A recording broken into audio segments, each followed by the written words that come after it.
Good morning friends, मैं हूं आपका दोस्त रमन। आज हम आपके सामने चैप्टर फर्स्ट में इलेक्ट्रिक फील्ड में कुलाम ला पढ़ेंगे, कुलाम का नियम पढ़ेंगे। कुलाम नियम में प्रत्येक वस्तु है ना, प्रत्येक वस्तु यानी प्रत्येक पदार्थ अपने चारों तरफ एक आवेश यानी बल अनुभव करता है, जिसे हम क्या कहते हैं, विद्युत बल। कुलाम का नियम कुलाम के द्वारा सन 1885 में दिया गया। अकॉर्डिंग टू कुलाम्स लॉ, यानी दो स्थिर बिंदु हैं, यानी स्थिर विद्युत्की का टॉपिक है एक। तो स्थिर विद्युत्की में दो स्थिर बिंदु आवेशों के मध्य, यानी दो आवेश हैं Q1 एंड Q2 जो स्थिर हैं। तो कुलाम के अकॉर्डिंग दो स्थिर बिंदु आवेशों के मध्य लगने वाला बल, यानी इन दोनों के मध्य लगने वाला बल F इनके आवेशों के गुणनफल के प्रोपोर्शनल होता है, यानी समानुपाती होता है, यानी आवेशों के गुणनफल के समानुपाती होता है। तथा सपोज दैट इनके बीच की दूरी क्या है, r। तो इनके बीच की दूरी के, यानी इन दोनों आवेशों के बीच की दूरी के वर्ग के, यानी स्क्वायर के इन्वर्सली प्रोपोर्शनल होता है, स्क्वायर के इन्वर्सली प्रोपोर्शनल होता है। यानी दोनों को कंबाइन करेंगे तो हमें क्या निकलता है, F equal to K, F is directly proportional to Q1 Q2 upon R square. तो F equal to K Q1 Q2 divided by R square, यानी के यहाँ पर क्या है, एक समानुपाती स्थिरांक है। तो के की वैल्यू क्या होगी यहाँ पर, K equal to 1/4 pi epsilon naught equal to 9 into 10⁹ newton metre square प्रति कुलाम स्क्वायर। यानी के की वैल्यू होती है 9 इंटू 10⁹ न्यूटन मीटर स्क्वायर प्रति कुलाम स्क्वायर। तो एप्सिलॉन नॉट क्या है यहाँ पर, परमिटिविटी यानी विद्युतशीलता है, किसकी है, वैक्यूम की, निर्वात की विद्युतशीलता एप्सिलॉन नॉट। तो एप्सिलॉन नॉट की भी वैल्यू क्या होगी, 8.854 इंटू 10⁻⁻12 कुलाम स्क्वायर प्रति न्यूटन मीटर स्क्वायर। तो इसके अकॉर्डिंग कुलाम फोर्स क्या होगा, F equal to 1/4 pi epsilon naught Q1 Q2 upon R square. यानी हमारा कुलाम बल माध्यम की प्रकृति पर भी निर्भर करता है। यदि यहाँ पर वैक्यूम न होकर कोई मीडियम हो तो F क्या होगा, F equal to 1/4 pi epsilon Q1 Q2 upon R square. Epsilon क्या है यहाँ पर, एप्सिलॉन है मीडियम की परमिटिविटी यानी विद्युतशीलता, माध्यम की विद्युतशीलता है यहाँ पर। तो हमें यह हो गया कुलाम का नियम। यदि कुलाम में इसका मात्रक क्या होगा, एप्सिलॉन नॉट का, एप्सिलॉन नॉट का मात्रक क्या होगा, 8 इंटू एप्सिलॉन नॉट का मात्रक यानी यूनिट क्या होगी, कुलाम स्क्वायर प्रति न्यूटन मीटर स्क्वायर।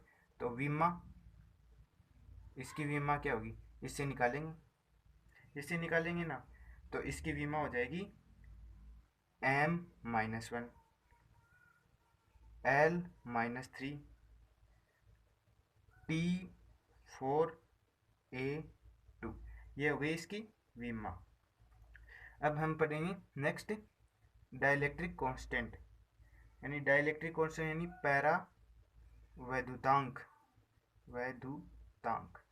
यानी क्या है, डाइलेक्ट्रिक कांस्टेंट। डाइलेक्ट्रिक कांस्टेंट के अकॉर्डिंग क्या होता है, द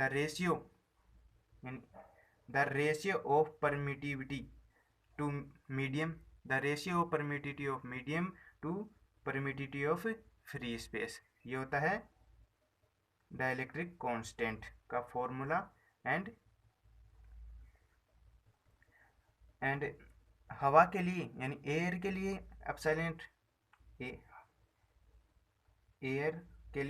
एप्सिलॉन आर की वैल्यू क्या होती है, डाइलेक्ट्रिक कांस्टेंट का मान क्या होता है, 1.00059। एंड एप्सिलॉन आर का मान वैक्यूम के लिए क्या होता है, वैक्यूम निर्वात के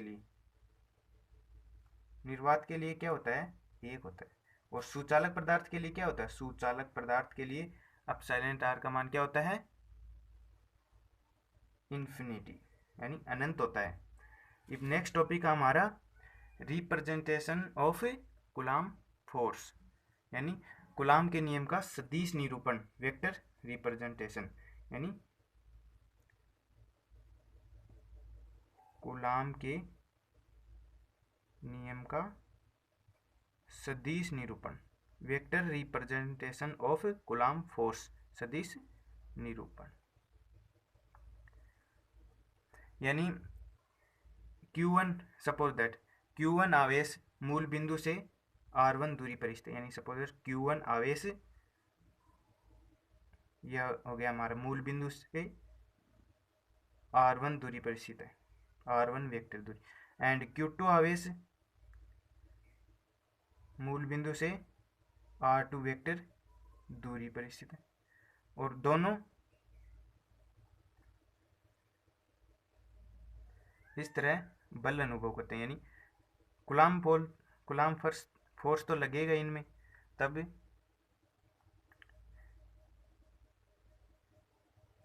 इस Q1 के कारण Q2 का वेक्टर में क्या होगा डिस्टेंस R12 वेक्टर, और इसका क्या होगा R21 वेक्टर। तो Q2 के कारण Q1 पर लगने वाला फोर्स कितना होगा F12 वेक्टर, और Q1 के कारण Q2 पर लगने वाला F21 वेक्टर हो गया। तो Q2 के कारण Q1 पर लगने वाला फोर्स कितना हो गया हमारा F12 वेक्टर। तो कूलाम लॉ के अकॉर्डिंग क्या होगा F12 vector equal to 1/4 pi epsilon naught Q1 Q2 upon R vector 12 का स्क्वायर इंटू R कैप 12, ये होगी हमारी इक्वेशन नंबर फर्स्ट। और Q1 के कारण Q2 पर लगने वाला फोर्स कितना होगा F21, तो F21 वेक्टर, तो F21 वेक्टर क्या होगा 1/4 pi epsilon naught Q1 divided by R vector 21 का स्क्वायर डॉट R कैप 21, ये होगी इक्वेशन नंबर 2। तो R कैप 12 इक्वल टू क्या होगा हमारा, यानी R कैप 12 की वैल्यू क्या हुई R1 वेक्टर माइनस का R2 वेक्टर हो गई, और R कैप 21 की वैल्यू क्या हुई हमारी R2 वेक्टर माइनस का R1 वेक्टर हो गई। तो इससे हमारा क्या निकला, यानी माइनस का चिन्ह कॉमन लेंगे हम, तो R cap 21 equal to minus R1 vector minus का R2 वेक्टर। तो R1 vector minus R2 vector की वैल्यू क्या है R कैप 12, तो R cap 21 equal to minus का R कैप 12, और